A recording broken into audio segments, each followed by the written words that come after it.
ಆತ್ಮೀಯ ವೀಕ್ಷಕರೇ, ಇದೊಂದು ಅತ್ಯಂತ ಕುತೂಹಲಕಾರಿ ಕ್ರೈಮ್ ಸ್ಟೋರಿ. ಜೈನಕಾಶಿ ಮೂಡಬಿದ್ರೆಯಲ್ಲಿ ನಡೆದಂತಹ ಘಟನೆ. 2013 ಜೂನ್ 10ರಂದು ಈ ಪ್ರಕರಣ ಬೆಳಕಿಗೆ ಬಂದಿತ್ತು. ಒಟ್ಟು 5 ಮಂದಿ ಆರೋಪಿಗಳು ಈ ಪ್ರಕರಣದಲ್ಲಿ ಸಿಲುಕಿಕೊಂಡಿದ್ದಾರೆ.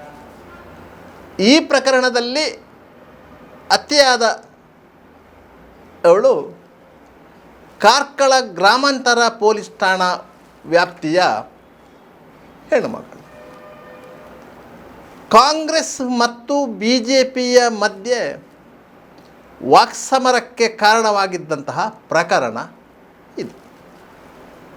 ಈ ಪ್ರಕರಣದಲ್ಲಿ ಆರೋಪಿಗಳು ನ್ಯಾಯಾಲಯದಿಂದ ದೋಷಮುಕ್ತರಾಗಿದ್ದಾರೆ. ಇಂತಹ ಕುತೂಹಲಕಾರಿ ಘಟನೆ ಆರಂಭವಾಗುವುದು 2013 ಜೂನ್ 8ರಂದು. ಕಾರ್ಕಳ ಗ್ರಾಮಾಂತರ ಠಾಣಾ ವ್ಯಾಪ್ತಿಯ ರೆಂಜಾಳ ಎಂಬಲ್ಲಿನ ಯುವತಿ ಪೂರ್ಣಿಮಾ ಶೆಟ್ಟಿ, ಪ್ರಾಯ ಸುಮಾರು 22 ವರ್ಷ, ಸ್ಥಳೀಯ ಗೇರು ಬೀಜ ಫ್ಯಾಕ್ಟ್ರಿಗೆ ಕೆಲಸಕ್ಕೆ ಹೋಗುತ್ತಿದ್ದಂಥ ಹೆಣ್ಣುಮಗಳು. ಆಕೆ ಆ ದಿನ ಬ್ಯಾಂಕಿಗೆ ಹೋಗಲಿಕ್ಕೆ ಇದೆ ಅಂತ ಮನೆಯಲ್ಲಿ ಹೇಳಿ ಹೋದವಳು ನಾಪತ್ತೆಯಾಗಿದ್ದಾಳೆ. ಸಂಜೆಯಾದರೂ ಮನೆಗೆ ಮಗಳು ಬಾರದೇ ಇದ್ದಾಗ ಆಕೆಯ ತಂದೆ ಕರಿಯಣ್ಣ ಅವರು ಕಾರ್ಕಳ ಗ್ರಾಮಾಂತರ ಪೊಲೀಸ್ ಠಾಣೆಗೆ ಹೋಗಿ ದೂರು ನೀಡಿದರು. ಆಗ ಕಾರ್ಕಳ ಗ್ರಾಮಾಂತರ ಠಾಣೆಯಲ್ಲಿ ಅಜ್ಮತ್ ಅಲಿ ಅವರು ಸಬ್ ಇನ್ಸ್ಪೆಕ್ಟರ್ ಆಗಿದ್ದರು. ಅವರು ಕೇಸು ದಾಖಲಿಸಿಕೊಂಡರು. ಆಕೆಯ ಮೊಬೈಲ್ ನಂಬರನ್ನು ಪಡ್ಕೊಂಡ್ರು. ಅದರ ಕಾಲ್ ಡೀಟೇಲ್ಸ್ ರೆಕಾರ್ಡ್ಸ್ ತೆಗೆದರು. ಆ ರೆಕಾರ್ಡ್ಸಿನ ಪ್ರಕಾರ ಆಕೆ ಮೂಡಬಿದ್ರೆಯ ಪ್ರಭಾಕರ ಶೆಟ್ಟಿ ಎಂಬವರೊಂದಿಗೆ ಸಂಪರ್ಕದಲ್ಲಿದ್ದಂಥ ವಿಚಾರ ಗೊತ್ತಾಯಿತು. ಹಾಗೆ ಅವರು ಪ್ರಭಾಕರ ಶೆಟ್ಟಿಯನ್ನು ವಿಚಾರಿಸಿದರು. ಈ ಪ್ರಭಾಕರ ಶೆಟ್ಟಿ ಯಾರು ಅಂತ ಕೇಳಿದರೆ, ಮೂಡಬಿದ್ರೆಯ ಮುಖ್ಯ ರಸ್ತೆಯಲ್ಲಿ ಹನುಮಂತ ದೇವಸ್ಥಾನದ ಎದುರಿನ ಕಟ್ಟಡದಲ್ಲಿ ಅಮ್ಮ ಎನ್ನುವ ಹೆಸರಿನಲ್ಲಿ ಪ್ರಸಾದನ ಸಾಮಗ್ರಿಗಳನ್ನು ಇಟ್ಟುಕೊಂಡು ವ್ಯವಹಾರ ನಡೆಸುತ್ತಿದ್ದಂಥ ವ್ಯಕ್ತಿ. ಕಾರ್ಕಳ ತಾಲೂಕಿನಾದ್ಯಂತ ಆತ ನಾಟಕ, ರಸಮಂಜರಿ ಇಂಥ ಸಾಂಸ್ಕೃತಿಕ ಕಾರ್ಯಕ್ರಮಗಳಿಗೆ ಪ್ರಸಾದನ ಸಾಮಗ್ರಿಗಳನ್ನು ಸರಬರಾಜು ಮಾಡುತ್ತಿದ್ದ ಮೂಡಬಿದ್ರೆ ಸಮೀಪದ ಹೊಸಬೆಟ್ಟುವಿನ ನಿವಾಸಿ, ಸುಮಾರು 34 ವರ್ಷದ ಯುವಕ. ಆತನನ್ನು ಅಜ್ಮತ್ ಅಲಿಯವರು ಪೊಲೀಸ್ ಸ್ಟೇಷನಿಗೆ ಕರೆಸಿ ವಿಚಾರಿಸಿದರು. ಪೂರ್ಣಿಮನ ಬಗ್ಗೆ ಏನಾದರೂ ಮಾಹಿತಿ ಇದೆಯಾ ಅಂತೇಳಿ. ಅಷ್ಟೊತ್ತಿಗೆ ಆತನ ಪರವಾಗಿ ಮಾಜಿ ಜಿಲ್ಲಾ ಪಂಚಾಯತ್ ಮೆಂಬರ್ ಸಾಧು ಸನಿಲ್ ಅವರ ಮಗ ಹೋದ. ಪ್ರಭಾಕರ ಶೆಟ್ಟಿ ನಮ್ಮ ಪಕ್ಷದಲ್ಲಿ ಗುರುತಿಸಿಕೊಂಡವರು, ಅವರು ಇನ್ನೂ ಯಾಕೆ ಕರೆಸಿದ್ದೀರಿ ಅಂತ ಕೇಳಿದರು. ಅಷ್ಟೊತ್ತಿಗೆ ಈ ವಿಚಾರ ಆಗ ತಾನೇ ಶಾಸಕರಾಗಿದ್ದಂತಹ ಅಭಯಚಂದ್ರ ಜೈನ್ ಅವರಿಗೂ ಹುಟ್ಟಿತ್ತು. ಯಾಕಂತ ಹೇಳಿದರೆ 2013ರ ವಿಧಾನಸಭಾ ಚುನಾವಣೆಯಲ್ಲಿ ಅಭಯಚಂದ್ರ ಜೈನ್ ಅವರು ಪುನರಾಯ್ಕೆಯಾಗಿದ್ದರು. ಅವರ ವಿಜಯೋತ್ಸವದ ಮೆರವಣಿಗೆಯಲ್ಲಿ ಮುಂಚೂಣಿಯಲ್ಲಿತ್ತು ಬೊಬ್ಬೆ ಹೊಡೆದ ವ್ಯಕ್ತಿಯೇ ಈ ಪ್ರಭಾಕರ ಶೆಟ್ಟಿ. ಆದ್ದರಿಂದ ಅವರು ಪೊಲೀಸ್ ಠಾಣೆಗೆ ಕರೆ ಮಾಡಿ ಪ್ರಭಾಕರ ಶೆಟ್ಟಿಯ ಬಗ್ಗೆ ವಿಚಾರಿಸಿದರು. ಆಗ ಒಂದು ಹೆಣ್ಣು ಮಗಳು ಮಿಸ್ಸಿಂಗ್ ಆಗಿದ್ದಾಳೆ, ಅದರಿಂದಾಗಿ ಅವರನ್ನು ವಿಚಾರಣೆಗೆ ಕರೆದಿದ್ದೇವೆ ಅಂತ ಹೇಳಿದರು. ಇಲ್ಲ, ಅದರಲ್ಲಿ ಏನು ವಿಚಾರಣೆ ಮಾಡಲಿಕ್ಕಿದೆ, ಬಿಟ್ಟು ಕಳಿಸಿ ಅಂತ ಹೇಳಿದ್ದಾರೆ. ಅಜ್ಮತ್ ಅಲಿ ಅವರು ಉಪಾಯ ಕಾಣದೆ ಬಿಟ್ಟು ಕಳಿಸಿದ್ದಾರೆ. ಪ್ರಭಾಕರ ಶೆಟ್ಟಿಯನ್ನು ವಿಚಾರಣೆಗೆ ಒಳಪಡಿಸಲಿಕ್ಕೆ ಅಜ್ಮತ್ ಅಲಿ ಅವರಿಗೆ ಸಾಧ್ಯ ಆಗಲಿಲ್ಲ. ಇಷ್ಟೊತ್ತಿಗೆ ಮೂಡಬಿದ್ರೆಯಲ್ಲಿ ರಾಜಕೀಯ ಮೇಲಾಟ ಆರಂಭವಾಯಿತು. ಕಾರ್ಕಳ ಗ್ರಾಮಾಂತರ ಠಾಣೆಯ ವ್ಯಾಪ್ತಿಯ ಹೆಣ್ಮಗಳೊಬ್ಬಳು ಮೂಡಬಿದ್ರೆಗೆ ಬಂದು ಅಲ್ಲಿಂದ ಕಾಣೆಯಾಗಿದ್ದಾಳೆ. ಇದರಲ್ಲಿ ಪ್ರಭಾಕರ ಶೆಟ್ಟಿಯ ಕೈವಾಡ ಇದೆ ಎನ್ನುವ ಆರೋಪ ಬಂದಿದೆ. ಆತನನ್ನು ಪೊಲೀಸರು ವಿಚಾರಣೆಗೆ ಕರೆಸಿಕೊಂಡರೆ ಮಾಜಿ ಜಿಲ್ಲಾ ಪಂಚಾಯತ್ ಸದಸ್ಯರ ಮಗ ಹೋಗಿ ಕರ್ಕೊಂಡು ಬಂದಿದ್ದಾರೆ. ಶಾಸಕರಾದ ಅಭಯಚಂದ್ರ ಜೈನ್ ಅವರು ಅದಕ್ಕೆ ಪ್ರಭಾವ ಬೀರಿದ್ದಾರೆ ಎನ್ನುವ ಅಂತ ಒಂದು ಗಾಳಿ ಸುದ್ದಿಗಳು ಹರಿದಾಡತೊಡಗಿದಾಗ ಸ್ಥಳೀಯ BJP ಮುಖಂಡರು ಎಚ್ಚೆತ್ತುಕೊಂಡರು.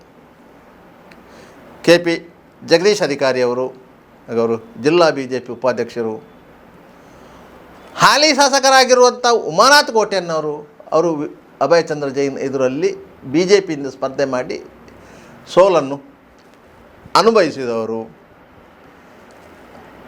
ಬೇರೆ ಬೇರೆ ಸ್ಥಳೀಯ BJP ಮುಖಂಡರು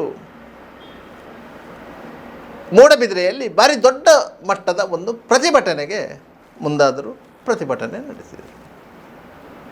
ಹೆಣ್ಣುಮಗಳ ನಿಗೂಢ ನಾಪತ್ತೆಯ ಹಿಂದೆ ಯಾರ ಅಭಯ ಹಸ್ತ ಇದೆ ಎನ್ನುವ ಪ್ರಶ್ನೆಯನ್ನು ಸಾರ್ವಜನಿಕರ ಮುಂದೆ ಇಟ್ಟರು. ಒಟ್ಟಾರೆಯಾಗಿ ಈ ಪ್ರಕರಣ ರಾಜಕೀಯ ತಿರುವು ಪಡೆದುಕೊಂಡಿತು. ಒಂದು ಕಡೆಯಲ್ಲಿ ಕಾರ್ಕಳ ಗ್ರಾಮಾಂತರ ಪೊಲೀಸರು ಕೇಸು ತನಿಖೆ ನಡೆಸುತ್ತಿರುವಂತೆಯೇ ಮೂಡಬಿದ್ರೆ ಪೊಲೀಸರ ಮೇಲೆ ಒತ್ತಡಗಳು ಸೃಷ್ಟಿಯಾಗತೊಡಗಿತು.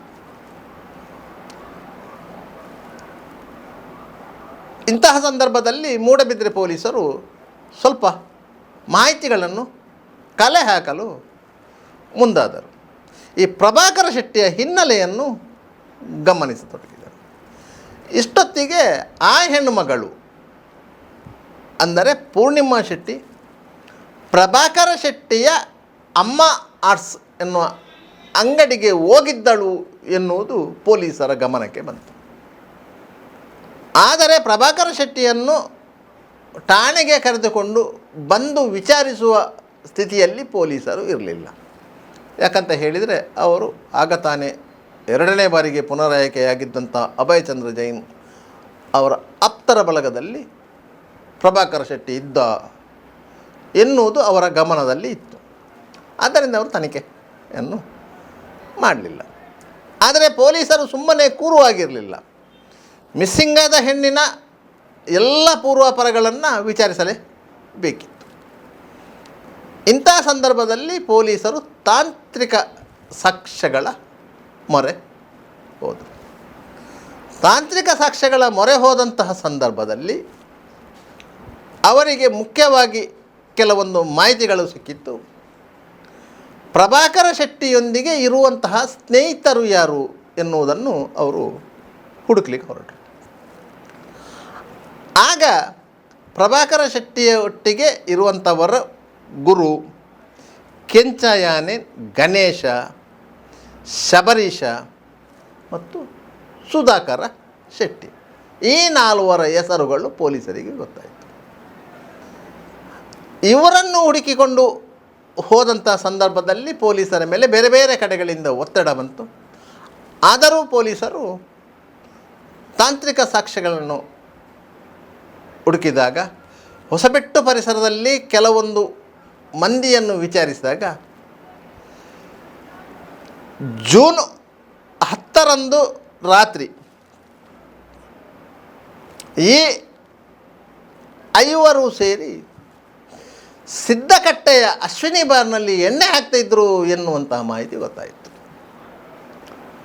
ಪೊಲೀಸರು ಅಶ್ವಿನಿ ಬಾರಿಗೆ ಹೋಗಿ ಅಲ್ಲಿನ CCTV ಫುಟೇಜ್ಗಳನ್ನು ಪರಿಶೀಲನೆ ಮಾಡಿದಾಗ ಪ್ರಭಾಕರ ಶೆಟ್ಟಿ, ಗುರು, ಗಣೇಶ ಯಾನೆ, ಕೆಂಚ, ಶಬರೀಶ ಮತ್ತು ಸುಧಾಕರ ಶೆಟ್ಟಿ 5 ಮಂದಿ ಎಣ್ಣೆ ಹಾಕ್ತಾ ಇರುವುದು ಗೊತ್ತಾಯಿತು.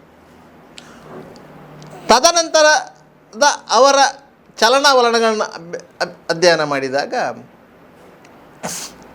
ಅವರು ಮೂಡಬಿದ್ರೆಯ ಅಮರಶ್ರೀ ಟಾಕೀಸಿನ ಪಕ್ಕದಲ್ಲಿರುವಂತಹ ಒಂದು ಹಾರ್ಡ್ವೇರ್ ಶಾಪಿನಿಂದ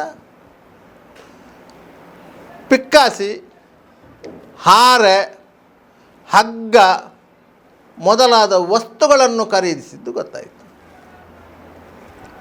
ಮತ್ತೊಂದು CCTV ಫುಟೇಜನ್ನು ಗಮನಿಸಿದಾಗ ಪ್ರಭಾಕರ ಶೆಟ್ಟಿಯ ಅಮ್ಮ ಆರ್ಟ್ಸ್ನ ಕಟ್ಟಡದಿಂದ ಬಟ್ಟೆ ಗಂಟನ್ನು ಹೊತ್ತಿಕೊಂಡು ಕೆಳಗೆ ಇಳಿದಂತಹ ದೃಶ್ಯಗಳು ಗೊತ್ತಾಯಿತು. ಆ ದೃಶ್ಯಗಳು ಹಲವಾರು ಬಾರಿ ರಿಪೀಟ್ ಆದದ್ದು ಇದೆ. ಯಾಕಂತ ಹೇಳಿದರೆ ಈ ಪ್ರಭಾಕರ ಶೆಟ್ಟಿ ಪ್ರಸಾದನ ಕಲಾವಿದ. ವಿವಿಧ ರಸಮಂಜರಿ ಕಾರ್ಯಕ್ರಮಗಳು, ಸಾಂಸ್ಕೃತಿಕ ಕಾರ್ಯಕ್ರಮಗಳಿಗೆ ವೇಷಭೂಷಣಗಳನ್ನು, ಆರ್ಟ್ಗಳನ್ನೆಲ್ಲ ಒದಗಿಸುತ್ತಿದ್ದಂಥ ವ್ಯಕ್ತಿ. ಇಂತಹ ಒಂದು ಕಾರ್ಯಕ್ರಮಕ್ಕೆ ಹೋದಾಗಲೇ ಪ್ರಭಾಕರ ಶೆಟ್ಟಿಗೆ ಈ ಪೂರ್ಣಿಮಾ ಶೆಟ್ಟಿಯ ಪರಿಚಯ ಆದದ್ದು. ಅದು ನಂತರ ಪ್ರೇಮ ವ್ಯವಹಾರಕ್ಕೆ ತಿರುಗಿತ್ತು. ಅದು ಎಲ್ಲಿಯವರೆಗೆ ಬಂದು ಮುಟ್ಟಿತ್ತಂದರೆ ಆಕೆ ಕಾಣೆಯಾಗುವವರೆಗೆ ಬಂದು ಮುಟ್ಟಿತ್ತು. ಪೊಲೀಸರು ಇಷ್ಟು ತಾಂತ್ರಿಕ ಸಾಕ್ಷ್ಯಗಳನ್ನು ಮುಂದಿಟ್ಟುಕೊಂಡು ಪ್ರಭಾಕರ ಶೆಟ್ಟಿಯನ್ನು ಮುಟ್ಟದೆ ಅವನ ಜೊತೆ ಇದ್ದವರನ್ನು ಒಬ್ಬೊಬ್ಬರನ್ನೇ ಎತ್ತಾಕಿಕೊಂಡು ಬಂದು ವಿಚಾರಣೆ ಮಾಡಿದಾಗ ಗೊತ್ತಾದ ಸತ್ಯ ಏನಂತ ಹೇಳಿದರೆ, ಪ್ರಭಾಕರ ಶೆಟ್ಟಿ ಪೂರ್ಣಿಮಾ ಶೆಟ್ಟಿಯನ್ನು ತನ್ನ ಅಮ್ಮ ಆರ್ಟ್ಸ್ನ ಕಟ್ಟಡದ ಒಳಗೆ ಕತ್ತರಿಯಿಂದ ತಿವಿದು ಕೊಂದಿದ್ದಾನೆ ಮತ್ತು ಆ ಮೃತದೇಹವನ್ನು ಬಟ್ಟೆ ಗಂಟಿನೊಂದಿಗೆ ಸುತ್ತಿಕೊಂಡು ಕೆಳಗೆ ತಂದು ರಿಕ್ಷಾದಲ್ಲಿ ಹಾಕಿ ಇರುವೈಲು ಸಮೀಪದ ನಡುತೋಪಿನಲ್ಲಿ ಇರುವಂಥ ಇಂಗುಗುಂಡಿಯಲ್ಲಿ ಹಾಕಿ ಮುಚ್ಚಿಟ್ಟಿದ್ದಾನೆ ಎಂದು. ಈ ಅಷ್ಟು ಅಂಶಗಳು ಗೊತ್ತಾದ ಮೇಲೆ ಪೊಲೀಸರ ಕೆಲಸ ಇರುವುದು ಮೃತದೇಹವನ್ನು ಪತ್ತೆ ಹಚ್ಚುವುದು. ಪೊಲೀಸರು ಹೋಗಿ ನೋಡಿದಾಗ ಇರುವೈಲಿನ ನಡುತೋಪಿನಲ್ಲಿ ಇಂಗುಗುಂಡಿಯಲ್ಲಿ ಪೂರ್ಣಿಮಾಳ ಮೃತದೇಹ ಪತ್ತೆಯಾಗಿತ್ತು. ಆದರೆ ಒಂದು ಗುಂಡಿಯಲ್ಲಿ ಮೃತದೇಹ ಇದೆ ಅಂತ ಹೇಳಿದ ಕೂಡಲೇ ಅದನ್ನು ತೆಗೆಯಲು ಕೆಲವೊಂದು ಪ್ರಕ್ರಿಯೆಗಳಿವೆ. ಪೊಲೀಸರು ತಾಲೂಕು ದಂಡಾಧಿಕಾರಿಗಳಿಗೆ ಒಂದು ವರದಿಯನ್ನು ಒಪ್ಪಿಸಬೇಕು. ಇಂತಿಂಥ ಪ್ರಕರಣದಲ್ಲಿ ಇಂತಿಂಥ ಕಡೆಯಲ್ಲಿ ಮೃತದೇಹ ಇದೆ ಎನ್ನುವಂಥ ಮಾಹಿತಿಗಳಿವೆ. ಆದ್ದರಿಂದ ಆ ಗುಂಡಿಯನ್ನು ಅಗೆದು ಮೃತದೇಹವನ್ನು ಮೇಲೆತ್ತಲು ತಾವು ಸಮಯಾವಕಾಶ ಕೊಡಬೇಕು ಮತ್ತು ತಾವು ಸ್ಥಳದಲ್ಲಿ ಹಾಜರಿದ್ದು ಆ ಪ್ರಕ್ರಿಯೆಯನ್ನು ನಡೆಸಿಕೊಡ್ಬೇಕು. ಅದು ತಾಲೂಕು ದಂಡಾಧಿಕಾರಿಗಳ ಕೆಲಸ, ತಹಸೀಲ್ದಾರರ ಕೆಲಸ, ಇಲ್ಲದ್ರೆ AC ಅವರು ಮಾಡಬೇಕು. ಅದರಂತೆ ತಾಲೂಕು ದಂಡಾಧಿಕಾರಿಗಳು ಪೊಲೀಸರೇ ಕೋರಿಕೆಗೆ ಮನ್ನಿಸಿ ಬೆಳಿಗ್ಗೆ 10 ಗಂಟೆಗೆ ಸ್ಥಳಕ್ಕೆ ಬರುವುದಾಗಿ ಹೇಳಿದರು. ಪೊಲೀಸರು ಆರೋಪಿಯೊಂದಿಗೆ ಬೆಳಿಗ್ಗೆ 9 ಗಂಟೆ ವೇಳೆಗೆ ಮೂಡಬಿದ್ರೆ ಪೊಲೀಸ್ ಠಾಣೆಯಲ್ಲಿ ಸ್ಥಳ ಮಹಾಜರು ಪೂರಕವಾಗಿ ಕರ್ಕೊಂಡು ಹೋದರು. ಮೂಡಬಿದ್ರೆ ಪೊಲೀಸ್ ಠಾಣೆಯಿಂದ ಆರೋಪಿಯನ್ನು ಕರ್ಕೊಂಡು ಹೋಗುವ ಸಂದರ್ಭದಲ್ಲಿ ವಿಡಿಯೋ ರೆಕಾರ್ಡಿಂಗ್ ಮಾಡಿದರು. ಸ್ಥಳೀಯ ವಿಡಿಯೋಗ್ರಾಫರೊಬ್ಬರು ಅದನ್ನು ಚಿತ್ರೀಕರಿಸಿಕೊಂಡರು. ಯಾಕಂದರೆ ನ್ಯಾಯಾಲಯಕ್ಕೆ ಅದೊಂದು ಸಾಕ್ಷ್ಯ. ಅಲ್ಲಿಂದ ಪೊಲೀಸ್ ವಾಹನ ಆತ ಹೇಳಿಕೊಟ್ಟ ದಾರಿಯಲ್ಲೇ ಮುಂದೆ ಸಾಗಿತು. ಅಮರಶ್ರೀ ಟಾಕೀಸ್ ಆಗಿ ಇರುವೈಲಿನ ರಸ್ತೆಗೆ ಹೋಯಿತು. ಅಲ್ಲಿಂದ ನಡುತೋಪಿನಲ್ಲಿಗೆ ಹೋಯಿತು. ಅಲ್ಲಿಗೆ ಹೋಗಿ ಆತ ತೋರಿಸಿ ಕೊಟ್ಟ. ಅಲ್ಲಿ ತಹಸೀಲ್ದಾರರ ಸೂಚನೆಯಂತೆ ಪೌರ ಕಾರ್ಮಿಕರು ಆ ಜಾಗವನ್ನು ಅಗೆದಾಗ ಅಲ್ಲಿ ಪೂರ್ಣಿಮಾ ಶೆಟ್ಟಿಯ ಮೃತದೇಹ ಪತ್ತೆಯಾಯಿತು. ಪೂರ್ಣಿಮಾ ಶೆಟ್ಟಿಯ ತಂದೆ ಅಂದರೆ ಆ ಪ್ರಕರಣದ ಮೂಲ ದೂರುದಾರರು ಕರಿಯಣ್ಣ ಶೆಟ್ಟಿಯವರು ಮೃತದೇಹವನ್ನು ಕಂಡು ಇದು ನನ್ನ ಮಗಳ ಮೃತದೇಹ ಅಂತ ಗುರುತಿಸಿದರು. ಅದರ ನಂತರ ಆ ಮೃತದೇಹವನ್ನು ಮೂಡಬಿದಿರೆ ಸರ್ಕಾರಿ ಆಸ್ಪತ್ರೆಗೆ ಕೊಂಡೊಯ್ದು ಅಲ್ಲಿ ಪೋಸ್ಟ್ ಮಾರ್ಟಮ್ಗೆ ಒಳಪಡಿಸಲಾಯಿತು. ಕುತ್ತಿಗೆ ಭಾಗಕ್ಕೆ ಆದಂತಹ ಕತ್ತರಿಯ ಗಾಯದಿಂದ ಆಕೆ ಮೃತಪಟ್ಟಿದ್ದಾಳೆ ಅಂತ ಹೇಳಿ ವೈದ್ಯರು ವರದಿಯನ್ನು ಒಪ್ಪಿಸಿದರು. ಈ ಪ್ರಕರಣದಲ್ಲಿ 5 ಮಂದಿಯನ್ನು ಪೊಲೀಸರು ಬಂಧಿಸಿ ನ್ಯಾಯಾಲಯಕ್ಕೆ ಹಾಜರುಪಡಿಸಿದರು. ಅವರಿಗೆ ನ್ಯಾಯಾಂಗ ಬಂಧನ ವಿಧಿಸಲಾಯಿತು. ಸುಮಾರು ವರ್ಷಗಳ ಕಾಲ ಆ ಪ್ರಕರಣ ನ್ಯಾಯಾಲಯದಲ್ಲಿ ವಿಚಾರಣಾ ಹಂತದಲ್ಲಿತ್ತು. ಈ ಸಂದರ್ಭದಲ್ಲಿ ಪ್ರಕರಣದ ತನಿಖಾಧಿಕಾರಿ ಬದಲಾದರು. ಪಣಂಬೂರು ವೃತ್ತಕ್ಕೆ ಮೂಡಬಿದಿರೆ ಪೊಲೀಸ್ ಠಾಣೆ ಬರ್ತಾಯಿತ್ತು. ಆಗ ಪಣಂಬೂರು ವೃತ್ತ ನಿರೀಕ್ಷಕರಾಗಿ ವೆಲೆಂಟಿನ್ ಡಿಸೋಜ ಅವರು ಬಂದಿದ್ದರು. ಅವರು ಈ ಪ್ರಕರಣದ ತನಿಖೆಯನ್ನು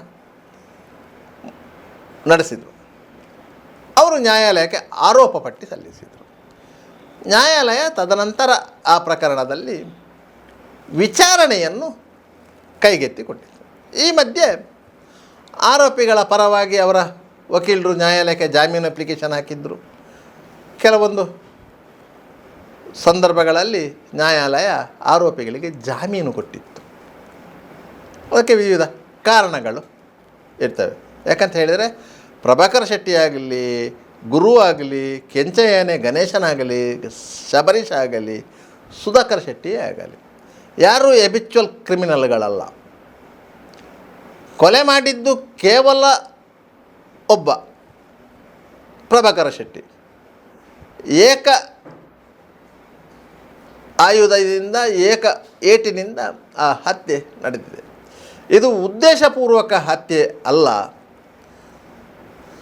ಸಮಯ ಸಂದರ್ಭದ ಅನಿವಾರ್ಯತೆಯಿಂದ ಆ ಹತ್ಯೆ ನಡೆದಿದೆ. ಆದ್ದರಿಂದ ಆರೋಪಿಗಳಿಗೆ ಜಾಮೀನು ಕೊಡಬೇಕಂತೇಳಿ ವಕೀಲರು ವಾದಿಸಿದ್ರು. ಅದರಿಂದಾಗಿ ಆರೋಪಿಗಳಿಗೆ ಜಾಮೀನು ಸಿಕ್ಕಿತ್ತು. ವಾಸ್ತವವಾಗಿ ಏನಾಗಿತ್ತು ಅಂತ ಹೇಳಿದರೆ, ಪೂರ್ಣಿಮಾ ಶೆಟ್ಟಿಯೊಂದಿಗೆ ಪ್ರಭಾಕರ ಶೆಟ್ಟಿಗೆ ಬಾಂಧವ್ಯ ಬೆಳೆದಿತ್ತು. ಯಾವುದೋ ಒಂದು ಸಂದರ್ಭದಲ್ಲಿ ನಾಟಕಕ್ಕೆ ಪ್ರಸಾದನ ಸಾಮಗ್ರಿಗಳನ್ನು ಕೊಂಡೋಗಿದ್ದಂಥ ಸಂದರ್ಭದಲ್ಲಿ ಪ್ರಭಾಕರ ಶೆಟ್ಟಿಗೆ ಆಕೆಯ ಪರಿಚಯ ಆಗಿತ್ತು. ಫೋನ್ ನಂಬರ್ಗಳು ಎಕ್ಸ್ಚೇಂಜ್ ಆಗಿದ್ದವು. ಮತ್ತು ಆಗಾಗ್ಗೆ ಅವರು ಮಾತನಾಡುತ್ತಿದ್ದರು. ಪ್ರಭಾಕರ ಶೆಟ್ಟಿ ಕಾರ್ಕಳಕ್ಕೆ ಹೋಗಿ ಆಕೆಯನ್ನು ಮೀಟು ಮಾಡ್ತಿದ್ದ. ಆಕೆ ಮೂಡಬಿದಿರೆಗೆ ಬಂದು ಆತನನ್ನು ಮೀಟು ಮಾಡ್ತಿದ್ದರು. ಇಬ್ಬರ ಮಧ್ಯೆಯೂ ದೈಹಿಕ ಸಂಪರ್ಕವೂ ಬೆಳೆದಿತ್ತು. ಆದ್ದರಿಂದ ಅವರ ಬಾಂಧವ್ಯ ಅತ್ಯಂತ ಗಟ್ಟಿಯಾಗಿತ್ತು. ಈ ಮಧ್ಯೆ ಪ್ರಭಾಕರ ಶೆಟ್ಟಿ ಆಕೆಯನ್ನು ದೂರ ಮಾಡಲಿಕ್ಕೆ ಪ್ರಯತ್ನ ಪಡ್ತಾಯಿದ್ದ. ಆಕೆಯ ಫೋನ್ ಕಾಲ್ಗಳನ್ನು ರಿಸೀವ್ ಮಾಡ್ತಾ ಇರಲಿಲ್ಲ. ಯಾವುದಾದ್ರೂ ಒಂದು ಕಾರಣ ನೋಡುತ್ತೆ. ಇದು ಆಕೆಗೆ ಸಂಶಯ ಉಂಟು ಮಾಡಿತ್ತು. ಅದಕ್ಕಾಗಿ ಆಕೆ 2013 ಜೂನ್ 8ರಂದು ತನ್ನ ಮನೆಯಲ್ಲಿ ತಾನು ಬ್ಯಾಂಕಿಗೆ ಹೋಗುತ್ತೇನೆ ಅಂತ ಹೇಳಿ ಹೋದವಳು ನೇರವಾಗಿ ಪ್ರಭಾಕರ ಶೆಟ್ಟಿಯ ಅಮ್ಮ ಆರ್ಟ್ಸ್ನ ಅಂಗಡಿಗೆ ಬಂದಿದ್ಲು. ಅಲ್ಲಿ ಆತನೊಂದಿಗೆ ಗಲಾಟೆ ಮಾಡಿದಾಗ ಇಬ್ಬರ ಮಧ್ಯೆ ವಾಗ್ವಾದ ನಡೆದಿತ್ತು. ನಾನು ನಿನ್ನ ಮೇಲೆ ರೇಪ್ ಕೇಸ್ ಹಾಕ್ತೇನೆ ಅಂತ ಹೇಳಿ ಆಕೆ ಬೆದರಿಕೆ ಒಡ್ಡಿದ್ದಳು. ಈ ಸಂದರ್ಭದಲ್ಲಿ ಪ್ರಭಾಕರ ಶೆಟ್ಟಿ ಅಲ್ಲಿ ಹೊಲಿಲಿಕ್ಕೆ ಉಪಯೋಗ ಮಾಡುವಂತಹ ಕತ್ತರಿಯಿಂದ ಆಕೆಯ ಕುತ್ತಿಗೆಗೆ ತೆಗೆದಿದ್ದ. ಅದರಿಂದಾಗಿ ಆಕೆ ಮೃತಪಟ್ಟಳು. ಆಗ ಪ್ರಭಾಕರ ಶೆಟ್ಟಿಗೆ ಏನು ಮಾಡುವುದಂತ ಗೊತ್ತಾಗಲಿಲ್ಲ.